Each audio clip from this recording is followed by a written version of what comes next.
우리가 잘 아는 이 시편 23편의 말씀이 마지막 절이 오늘 이 본문의 말씀입니다. 시편 23편에서 우리는 목자 되신 주님이 어떻게 우리를 인도하시는지 우리는 보게 됩니다. 오늘 특별히 이 마지막 절 이 본문을 통해서 목자이신 그분이 우리를 끝까지 어떻게 인도하시는지, 어떻게 우리에게 오시는지 그 말씀을 나누고자 합니다. 오늘 본문을 통해서 우리 인생에 일어나는 두 가지 문제를 다루겠습니다. 첫 번째는 믿는 신자인 우리가 하나님으로부터 멀리 떠날 때 일어나는 일입니다. 그리고 두 번째는 우리의 잘못과 상관없이 일어나는 어떤 고통이 문제입니다. 이런 상황에서 하나님께서 어떻게 역사하시는가 말씀을 통해서 살펴보겠습니다. 이사야서 53장 6절 한번 말씀 보도록 하겠습니다. 이사야서 53장 6절입니다.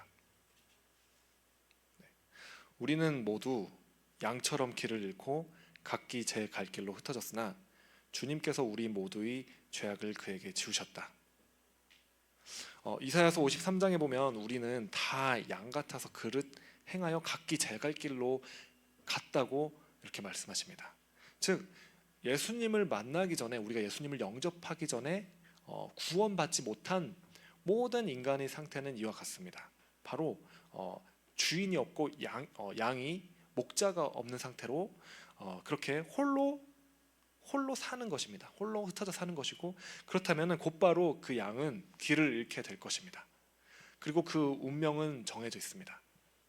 낭떠러지로 떨어지거나, 아니면 어떤 수풀에 걸리거나, 아니면 사나운 이리 같은 들짐승에게 잡아먹히게 됩니다. 예수님이 없는 상태의 모든 인간은 그렇습니다. 죄로 인하여 이미 자기 마음대로 살며 멸망의 길로 가고 있는 것입니다. 그러나 우리는 예수님을 구주로 영접하여 믿음으로 진정한 목자 되시는 예수님께 속한 양이 된 것입니다. 다시 말씀드리겠습니다. 예수님을 믿지 않는 상태의 인간들은 다 그렇게 제갈 길로 가는 양의 상태인데, 우리가 예수님을 믿음으로 말미암아 이제 목자 되신 이 예수님이 소유가 된 양이 된 것입니다. 아멘이십니까? 네. 근데 문제는 그럼에도 불구하고 우리 삶에서 때로, 아니 사실 아주 자주 우리는 하나님의 은혜를 잊어버리고 벗어나 죄악 가운데 빠져 주님의 길이 아닌 나의 길을 내 맘대로 가는 것이 문제입니다. 그럴 때 진정한 목자이신 주님께서는 어떻게 하실까요? 선한 목자이신 주님께서는 결코 우리를 그대로 내버려 두지 않으십니다. 로마서 말씀입니다. 로마서 1장 28절입니다. 로마서 1장 28절 말씀입니다. 네. 사람들이 하나님을 인정하기를 싫어하므로 하나님께서는 사람들을 타락한 마음 자리에 내버려 두셔서 해서는 안 될 일을 하도록 놓아두셨습니다 라고 말하고 있습니다. 이 말씀은 하나님을 믿지 않고 거절한 자들에 대한 하나님 심판에 관한 말씀입니다. 하나님과 상관없이 죄짓고 마음대로 악을 저지르며 사는 자들에 대한 심판은 무엇일까요? 우리는 흔히 기대하길 하나님을 거역하고 사는 자들은 아마도 천벌을 받거나, 아니면 그들이 병에 걸리거나, 아니면 사업이 안 된다거나 하는 그런 뭔가 심판이 오지 않을까 하는 그런 기대를 어렴풋이 가지고 있습니다. 그러나 놀랍게도 이 로마서 1장 28절의 말씀은 하나님의 심판이 그런 심판이 아니라는 것을 말하고 있습니다. 하나님의 심판은 놀랍게도 죄를 짓는 사람을 그냥 그대로 가도록, 그냥 그대로 죄를 짓도록 내버려 두신다, 그냥 놓아두셨습니다 라고 말하고 있습니다. 그러나 그 결과는 무엇입니까?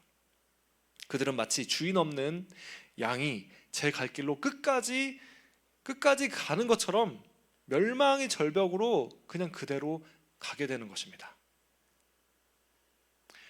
여러분, 이 땅에서 누가 어떤 삶을 어떻게 살던지 간에 부자건 가난한 사람이건 어떤 사람이건 악인이건 선인이건 모두가 인간은 결국 죽습니다.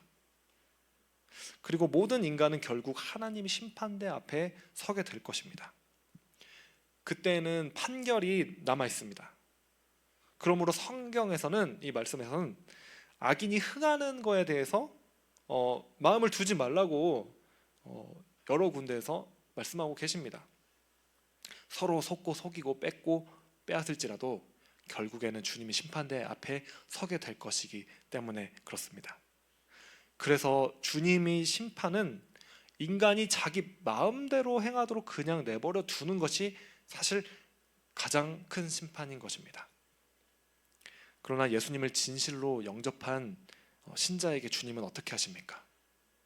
우리가 진정으로 주님을 믿음으로써 주님이 소유가 되었다면, 한번 주님이 소유가 된 사람을 누구도 주님이 품에서부터 빼앗을 자가 없습니다. 아멘이십니까?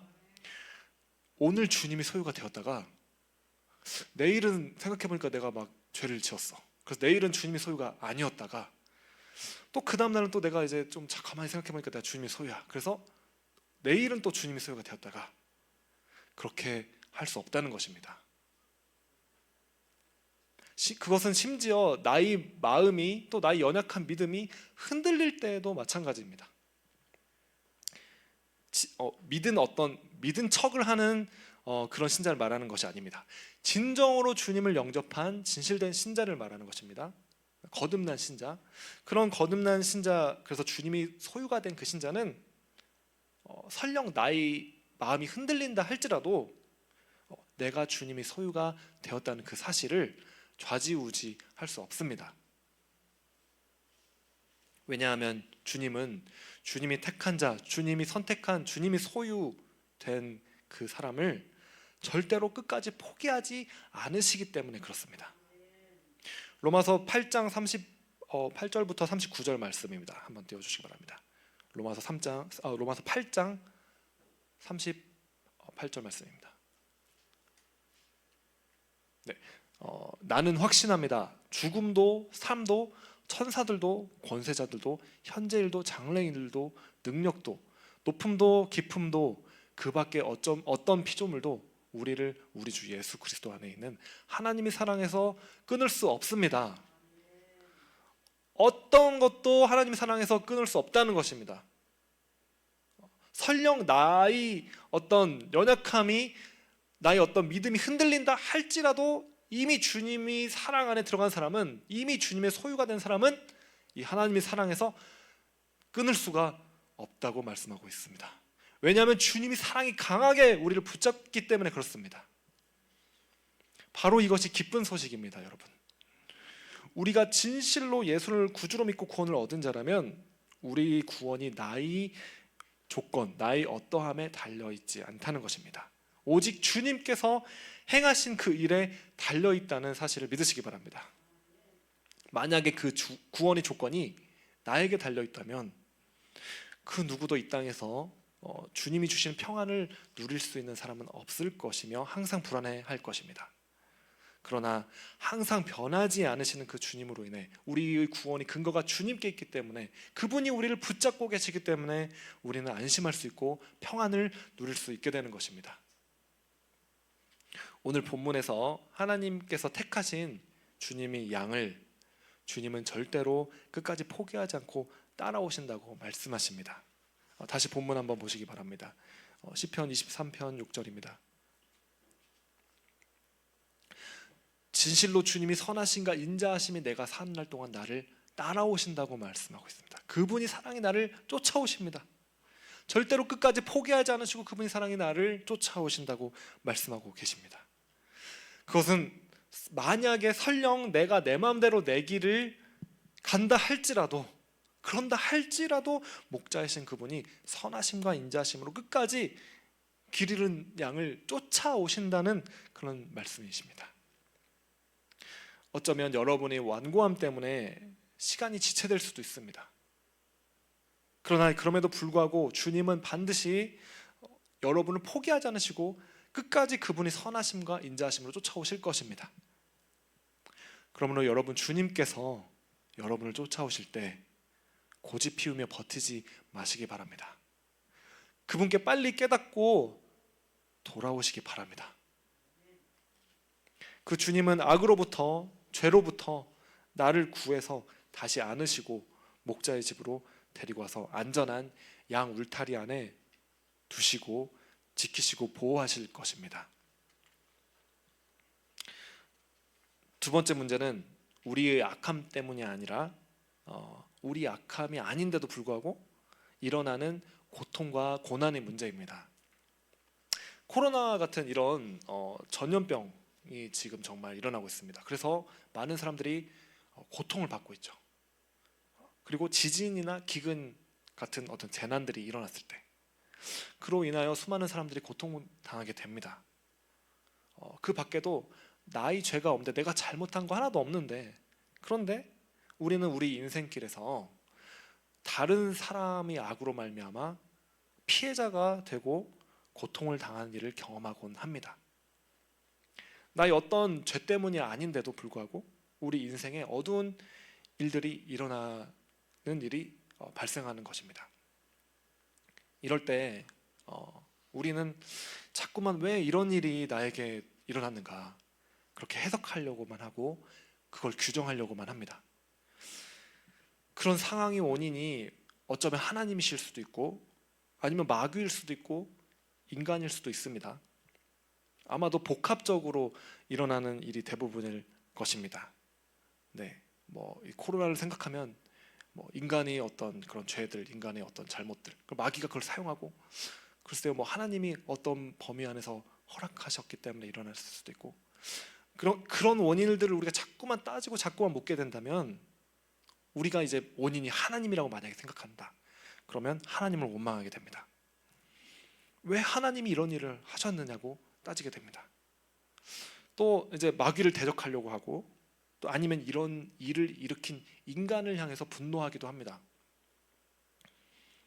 그러나 우리가 자꾸만 왜 이런 일이 나에게 일어났는가, 이것만 원망하고 따진다면은 우리는 믿음에서 멀어지고 낙심하고 말 것입니다. 우리에게 필요한 태도는 이런 일이 우리에게 닥쳤을 때 왜 이런 일이 일어났는가 따지는데 우리의 에너지를 쓰는 것이 아닙니다. 우리에게 필요한 태도는 이런 일이 일어났을 때에도 하나님께서 어떻게 이 상황에서 선하게 행하시는가, 하나님이 어떻게 역사하시는가, 우리는 그것을 봐야 하고 그것을 기대하는 태도를 가져야만 합니다. 그리고 우리 마음을 겸손하게 하고 상황을 이해할 수 없을 때라도 하나님 앞에 엎드리는 태도로 나아가야 할 것입니다. 마치 욥처럼 말입니다. 욥은 자신에게 이해할 수 없는 고난이 왔을 때 그 고난을 억지로 이해하려고 하지 않았습니다. 다만 그는 엎드려서 하나님께 경배했던 것입니다. 오늘 본문인 이 시편을 지은 사람은 다윗이었습니다. 이 시편을 지을 때 다윗은 어떤 편안한 환경에서 편하게 이렇게 찬송하고 했던 것이 아니었습니다. 다윗은 사울에게 쫓겨 다니며 목숨을 위협받으며 그러한 고난을 당하며 고통을 받으며 광야에서 숨어서 지내는 그러한 때에 아마도 이 시편을 지었을 것입니다. 성경을 보면 여러분이 잘 알다시피 다윗이 어떠한 잘못이나 죄를 지어서 사울 왕에게 쫓기게 된 것은 아니었습니다. 다윗은 신실하게 하나님을 믿었고 또 믿음으로 골리앗을 무찔렀습니다. 그리고 충성을 다해 이 사울 왕을 섬기고자 했습니다. 그런데 성경을 보면 하나님께서 악신을 사울 왕에게 보냅니다.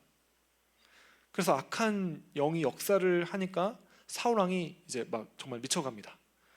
그래서 다윗을 보고 분노해서 창을 던지고 그리고 다윗을 이제 잡아 죽이려고 쫓아가는 것입니다. 다윗이 물론 성경에 보면 다윗이 실수가 있고 연약함이 있고 죄를 지었던 것이 사실입니다. 이후에.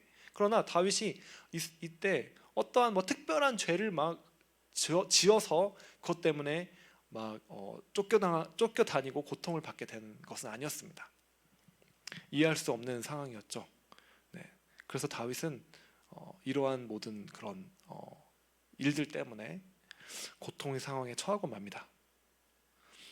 그러나 다윗은 그렇게 광야에서 쫓기고 방황하게 되고 어려움을 만난 상황에도 다윗은 나를 찾아오시는, 그리고 나를 다시 안전하게 보호하시고 지키시고 목자의 집으로 데리고 가시는 그 하나님을 믿고 신뢰한 것입니다. 그래서 오늘 이 시편을 그렇게 하는 것입니다. 지금 비록 광야에 쫓겨가 있지만, 내가 이해할 수 없는 고통과 고난을 당하고 있지만, 원인도 알 수 없지만, 그러나 나는 주님이 선하심과 인자하심을 믿습니다. 내가 사는 날 동안에 그 선하심과 인자하심이 나를 쫓아오십니다. 길을 잃어버린 그 양을 찾아서 달려오시는 그 목자의 열정으로 내가 그렇게 고통 가운데 방황하게 되었을 때 주님이 나를 쫓아오십니다. 나를 붙잡습니다. 그리고 다시 나를 그 목자 되신 그 주님의 집으로 데리고 가십니다. 그리고 그곳에서 나를 안전하게 보호하시고 영원히 그곳에서 살도록 하실 것입니다 라고 다윗은 고백하고 있는 것입니다.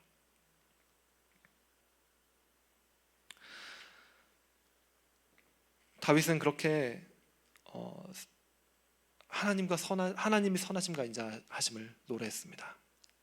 하나님이 절대적으로 선하시다는 것을 믿음으로 믿었던 것입니다.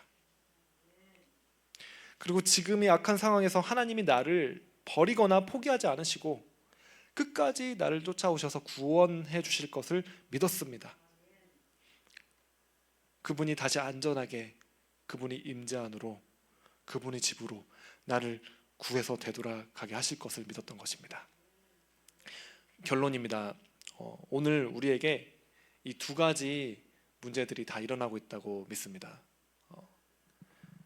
먼저 우리는 교회인 우리가 자꾸만 제 마음대로 멋대로 가려고 하는 현실을 봅니다. 제가 교회라고 했을 때 여러분 나와 상관없는 어떤 이렇게 다른 큰 교회라고 생각하지 마시기 바랍니다. 여러분이 바로 교회입니다. 주님께서 우리에게 큰 은혜를 지금까지 주셨는데도 불구하고 자꾸만 주님 외에 자꾸만 다른 것을 쫓아서 내 마음대로 세상으로 가려고 합니다. 세상의 기준으로 생각하고 주님이 아닌 것들을 주님보다 더 높였습니다. 우리가 주님이 아닌 다른 것들을 붙잡고 있었던 것입니다. 그래서 이 때가 차니까 하나님께서 이 한국교회 안에 그러한 것들을 다 흔드시고 계시는 때인 것 같습니다. 안타깝게도 그러한 것들이 드러나고 있는 때입니다. 다시 말하지만 어떤 멀리 있는 큰 교회가 아니라 여러분과 저희입니다.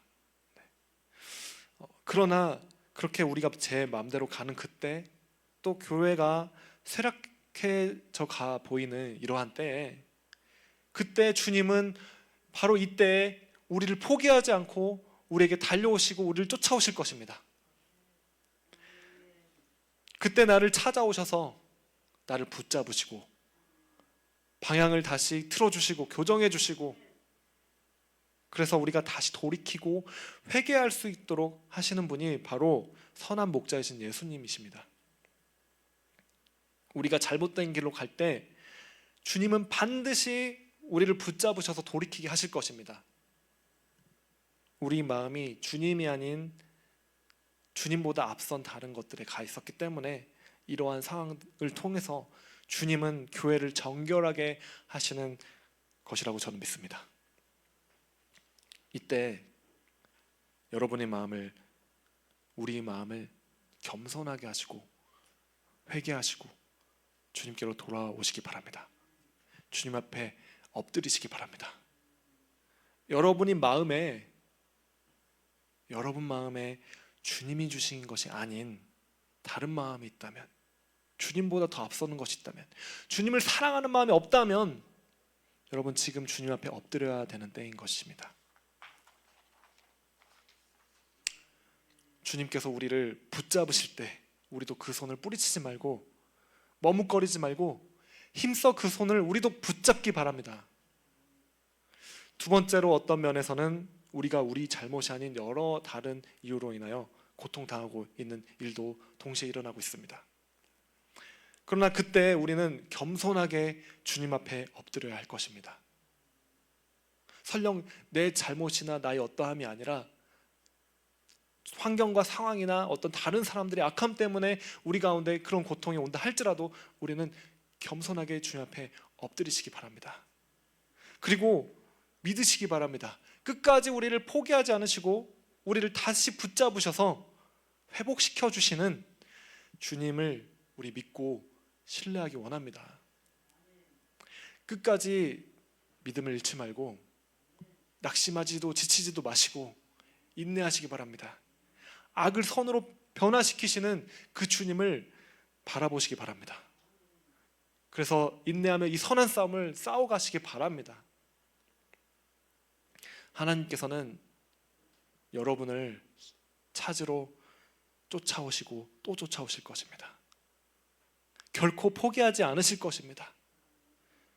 주님께서 반드시 우리를 붙잡으셔서 또 회복시키시는 그런 부흥의 은혜를 주실 것입니다. 이 교회, 이 한국교회 그렇게 달려오셔서 우리를 붙잡아서 다시 돌이키시는, 그리고 다시 주님이 집으로 돌아가게 하시는 주님이 그 임재가, 주님이 그 신실하심이 있기를 바라고 원합니다. 함께 기도하시겠습니다.